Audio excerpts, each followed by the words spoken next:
ngabo yarakuze umva nari muheruka afite imyaka 10 gusa cyangwa bafite inshingano zikomeye icyo mwibukiraho cyane twajya mu soko na mama we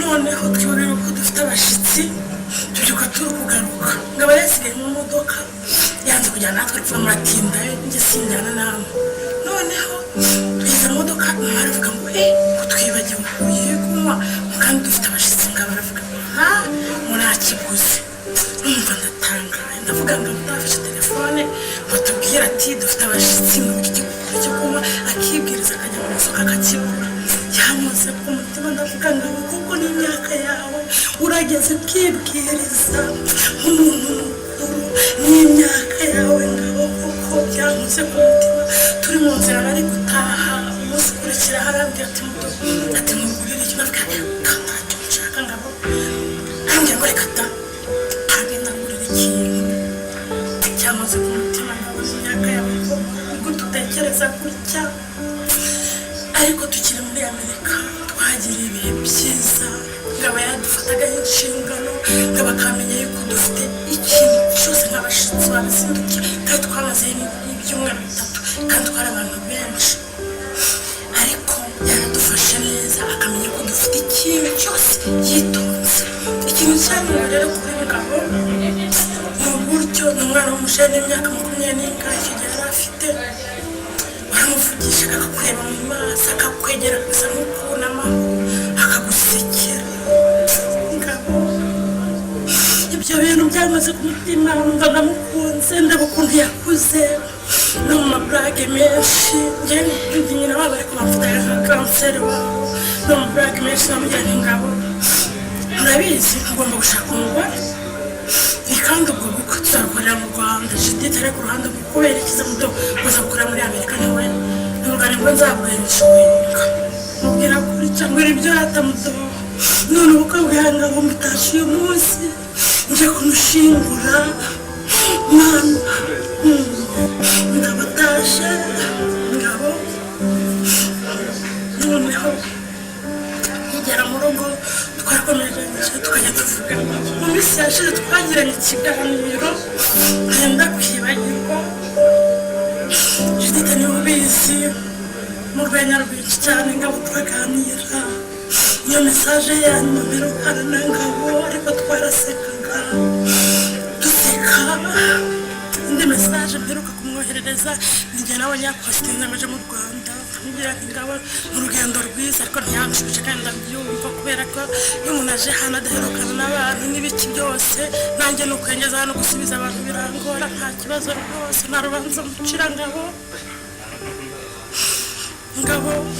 yari umwana mwiza ikindi gihe ndibuka rye nahamagaye mama we tukuvugana ndamubwira ati mpana papa Judith tuvugane haramujyana ariko usanga afite telefone we na ngabo bari kuvugana ariko ikiganiro papa yegeranye na ngabo cyaramuze ku mutima ndavuga iriya myaka ngabo niwe ukora ibintu nka biriya ikiganiro agiranye na papa ndi kubyumva yaba undi mwana ari gusigana ngo mama Judith ari hariya Mariza ari hariya n'abandi bari hariya babikora ariko yabaje ngaho nyoherereza iyo nimero umutima ndavuga ariko ngabo n'imyaka ye uri gukora ibintu nk'ibi ngibi ngabo yari umwana udasanzwe kumuvuga ngo nuko adahari ariko ntabwo yari asanzwe kumenya urupfu rwa ngabo nari ndyamye ari saa 9 n'iminota 30 ngahe numva na Judith amamagaye ari kurira ntabwo numvaga ko hari undi muntu waba atuvuyemo uretse mama wari umaze kuva kuri Noel aragiye mu bitaro nka 2 ndavuga okay ni mama komera ako ngiye kumva arangiye ati mudo ngabo arapfuye ntabwo nahise numva ko ngabo apfuye bo numvaga ko yego akoze accident ariko baramutwara kwa muganga avurwe ngo abakire ndamamagara bari mu Rwanda barambwira ngo ngabo birarangiye nabajwe n'urupfu rwa ngabo ntiyarwaye ngo tumurwaze ngababwire mama ati nzanira amazi yo kunywa, ngababwire papa ati mfata ngabona yakoze accident ari mu modoka wenyine, ngabona yakoze accident ari kuri moto wenyine, ngabona umwana mugenzi wa mukiriye nabi, ngabera babaye tudahari, tukagira icyo tumumarira ngabo nga tubone twumva ijambo rye rya nyuma rya ngabo, ariko nta kundi Imana ntibyabishatse. Aho ngeze naho gushimira, ndashimira abantu mwese bari mu Rwanda mukadufasha kwita kuri ngabo kugira ngo atagira ikintu abura icyo ari cyo cyose, cyangwa se bamufate nk'umuntu utagira famiye. Ndashimira abana b'inshuti ze, mwarakoze cyane, Imana izabahe umugisha. Ndanashimira abantu mwese bari kudutabara, Imana ibahe umugisha. Ibyo muri gukora byose turi kubibona, n'ukuri tubafite ku mutima, natwe twizera ko tuzazabyibagirwa, mu byiza no mu bibi tuzababa inyuma. Ndakomeza rero papa Ngabo, mama Ngabo, mukuru wanjye, ni ukuri si ububabare mufite ntacyo ngiye nabukora, mwihangane, mukomere abana muvukana na Ngabo, mukomere mwese, ndabakunda cyane, murakoze. Muraho neza. Amazina yitwa Patrick, aba ndi mukuru wa Eric Ngabo. Ngabo muri akanya kumuvuga ntabwo ari ibintu byoroshye. Ngabo yari umuntu munini mu muryango, yari umwana mwiza.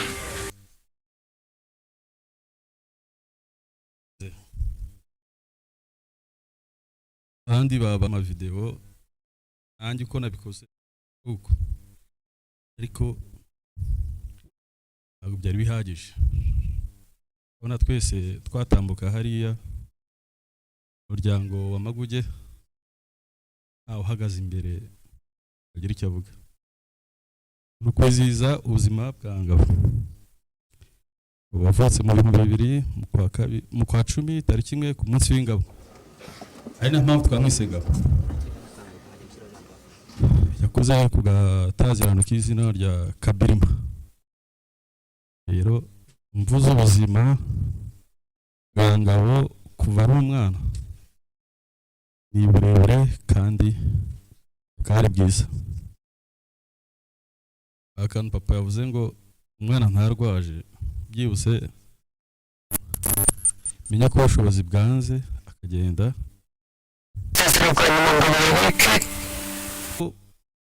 kugeza imyaka yarageze. Yarwaye ejo bundi agarutse hano mu Rwanda, yarwaye malaria, turahangayika ariko ntiyamenya ko ari malaria. Akambwira ati Patrick, ibiryo byo mu Rwanda byananiye. Ndabwira atoya, ibiryo mu Rwanda ni byiza, ahubwo hari iyindi mpamvu iri gutuma utabishobora. Ariko bakumva utwe umuriro, gucika intege, umugongo, no ya kwa muganga ashobora kuba ari malaria. Bose hari amagripe wagize, arafataya abati kwa muganga. Gezeyo aramusuzuma asanga arwaye malaria. Ndabwira ati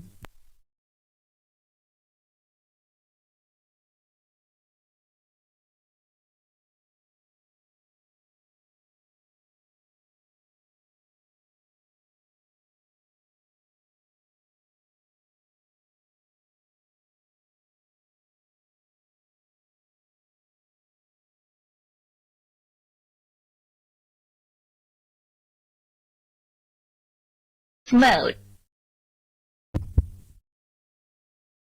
Tinzi hari dutera zasazana imishinga.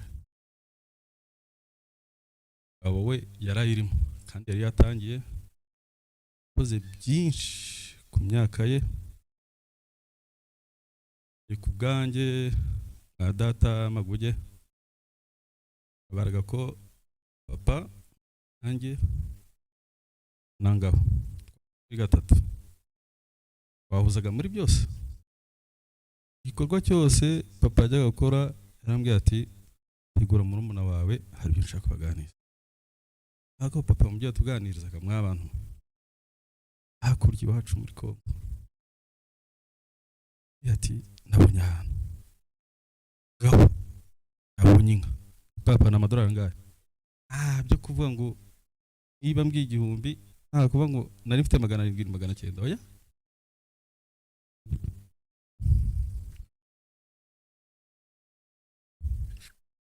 uretse kumuherekezanya amagambo akantu atekereje ayo mpamvu uvuze ngo bahagarike biranavuze bashaka barabisiba ntabwo mbikeneye ibuka ngabo yateguye urugendo rwo kuza papa nawe yarafite gahunda yo kuza akagiye gushiduka yumva ngo ngabo yakatishije papa arampamagara ambwira ariko ubundi ngabo ni iki kimujyanye mu Rwanda amanga agiye kuruhuka none se hari umwanya nabuze iki yaharuhukira bangoya uwe mu Rwanda ari umwana kandi hari byinshi twakozeyo akeneye kujya kureba wowe kubyo wari ugiye gukora n'inyungu z'urugo rw'amaguge ngabo yahatubera ariko ngize mu challenging ahita ambwira ati uyu Fabrice wavuze bari bafatanye ku kaboko atambwira ati twamaze kohereza amafaranga y'inzu twafashe imodoka usanga nyine ntabwo byose byapfa ubusa papa aramuharira ati ntabwo ntagenda nawe ngo ugende kandi ari nge nawe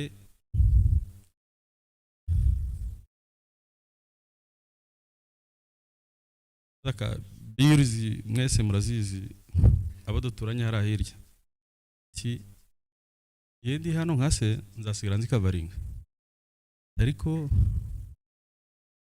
nagaruka nanjye nkagenda bazasigara bavaringa byose mwadata ngombwa aramuhariya pe icyo gihe turamutuma mushiki wanjye yabivuzeho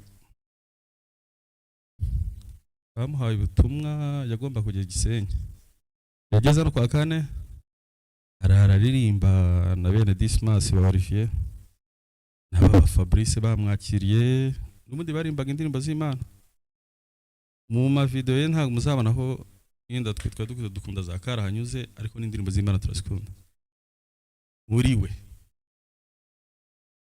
ubu nibwo turi kubona ko yadusezeye kera agiye kuza akavuga ati turirimbe sana papa akunda kuririmba za 200 cyane ko twizihiwe mu rugo twishimye twataramanye n'abashitsi benshi bafata umwanya kuririmba twese turabikunda nayo ndabikunda ko ubuzima bwa ngabo ngabagiye ari mutoya mama niwe naganije abati mama afite umutima woroshe arababaye cyane ahubwo mpuye nawe nkurwa n'isoni nawe atari Patrick ati ntaguzi yabaye kubana ba Nyiramitondo babiri baguye ku rugamba ati abaturanyi bacu muri gize none se barani bari babishaka ati byose n'ubushake bw'Imana mukuru wanyu tuyambaze suko yagiye murumuna wacu no data mutoya bakuru data wacu Desire bo bagiye muri uyu mwaka ushize ati rero bikomere ntago bino ibyacu gusa uyu munsi nitwe ariko nta wundi mbyifurije mu izina ry'Imana mwabantu kubyuka ukabona status zose RIP uruhukiro budashira nimero zawe zose ugasanga bakubiseho murumuna wawe ibi bazanye ngo social medias bacuruza abantu mwe kuva byaba YouTube narayisibije ko nacaga ahantu hose nkabana ni ngaho abantu mwe amaraso ikintu gikomeye barebonaga tukababara buri wese yanditse ibyo ashaka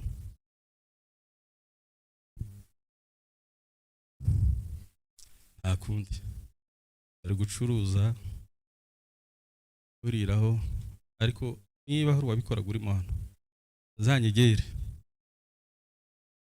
ariko ibyo biganiro mutunge ukuri biriya bintu biratubabaza sanze hano hari abasaza banabikurikira bavuga ziriya nkuru za hariya ngo bapfuye abasogokuru hano barahari uburakari wagirana na mugenzi wawe ugafata icyuma imodoka akagendera ku muvuduko wa 40 uvuye muri parikingi. Umuntu uva muri parikingi agendera muri 5 agendera muri 40 aricyo bwa mbere.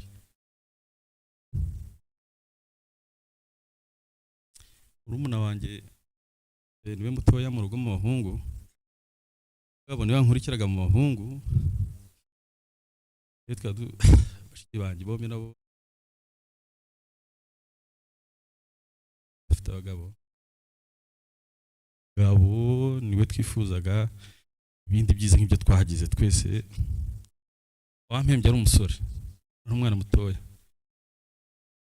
nanjye nkazamuhemba, ariko muri aka kanya icyo namuhemba ni amagambo meza, gukira mu mahoro nta time kipuri hano yenda ngo urumbwira unafashe umwanya munini. Niba nahari rwose ntavunika mbwira. Ngabo yampaye inka ari kumwe n'abarumuna banjye babiri abandi bamukurikira. Ejo bundi mu kwa 11 arambwira ati Patrick ngiye kuguriza ya nka naguhaye. Abandi ngabo rero sinazi iwacu z'amamvelope amafaranga meze neza ntumpa amafaranga nkeneye iriho igenda nzajya ngena haba ati iyi nka nayihawe na murumuna wanjye Kizima. Iyo nkira hari nahise ingabo agihari. Rero ubundi kwantekereza nahindura izina ibizakomeza ari ingabo kizana b'ingabo. Murumuna wanjye yampuje abandi bantu benshi bazi ngo bahamagaraga mama akamubwira ati je mu rugo mutegura icyumba cyanjye ararara bakagitegura. Ubonye kwigendera nawe no rakoze amahano yaraye nawe mu rugo kabiri gabagahamagara dahara kabati uwo muntu mu mucumbikire. Umuntu avuze ngo inkiginywa amazi gatanga umukamo, ariko inzoka inywa amazi gasana ubukana. Iruko hano Rwangabo abari hejuru abadata bose tumenye abo dusangira, tumenye inshuti niki, umenye umuntu muri kumwe ngo ninde, urebe kure. Ibintu byambereye isomo mana yanjye nta kundi. Mama na papa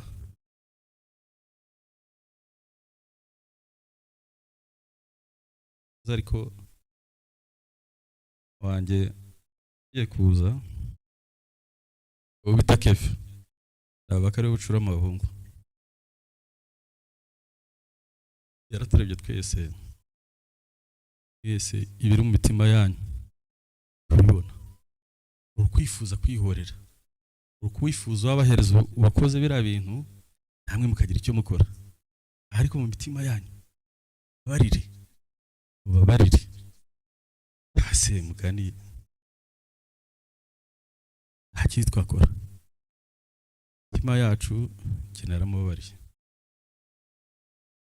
Bantu mujye musenga ama emotion ako kuva inkuru yabo zagiye manza ngiye ku wundi muntu sabye Imana ko nindira muri iki gihugu naje gushingura muri umuntu wanjye zaba nteye imbaraga uwabikoze. Turakomeye Mwamaguge, turakomeye Mwasemikore, turakomeye Mwabureme n'abacece komere. Turabakunda mwese hano, abadutaramiye kuva tugera hano kugera n'uyu munsi bose muri abantu b'agaciro. Izi mbaraga nasabaga ngera hano nkajya nicara na papa na mama abashiki banye n'umudamu wanjye, ari gutuma nditekerezaho cyane. Aka kanya ndi kujya ndeba nacisha mu maso, yes atubaye hafi kandi nzakomeze mu byiza no mu bibi. Messengers niyo yarimye ngo izi mpamvu amarira abaho, kwishima bibaho, bana nizi ibintu byabaye undi wese babivugaho biranavuze byo ku social medias no bucuruzi. Ibintu bizimana yonyine data na mama nabo nuko ntacyo bazi, ariko ngabimana iruhuko ridashira.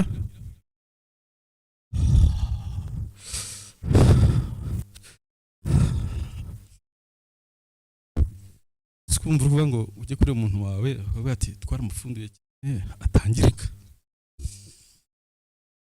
cyane.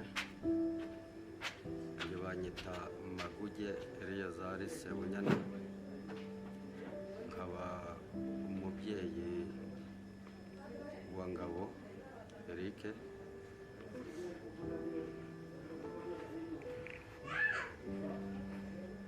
Rero ikintu mbanje gushima, kwanza mbanje gushimira umuryango nasanze aha ngaha, bavandimwe n'inshuti.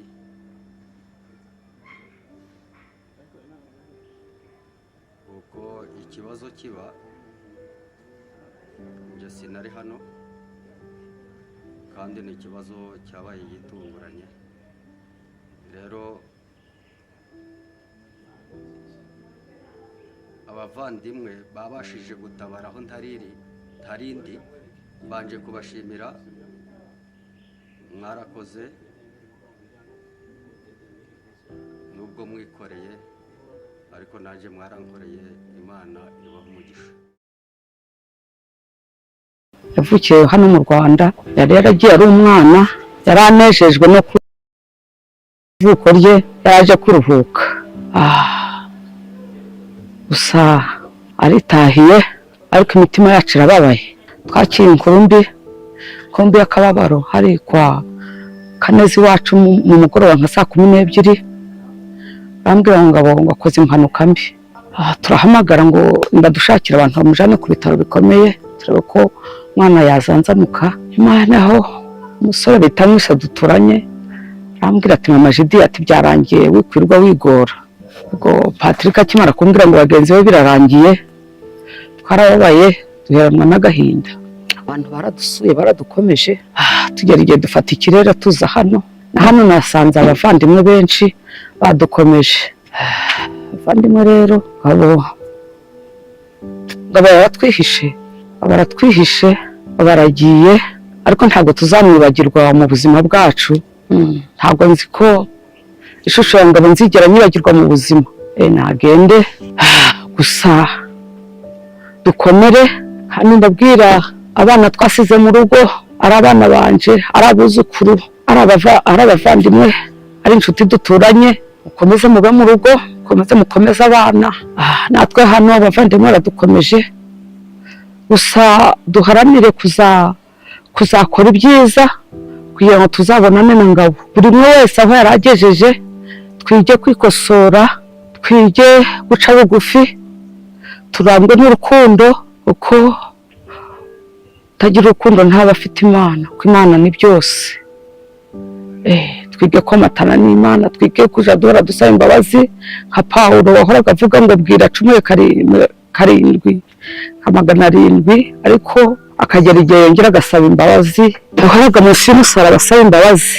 Natwe Yesu adukomeze, dukomere kandi dukomezanye n'abavandimwe, dutube nk'abadafite Imana kandi dufite Imana twarayimenye, kandi tugomba gukomera kuko dufite ingero nyinshi z'abantu bakomeretse kandi barihangana. Bavandimwe, twige gukomera ku munsi mubi, twige gushinyiriza kuko ntabwo tubona kuzamwibagirwa, gusa ni ukwihangana ugakurunge ibyo mugenzi wawe yanyuzemo, nawe warangiza ukavuga uti runaka ko yakomeye nje ni gute ntakomera. Dufite Imana ihora itwitaho.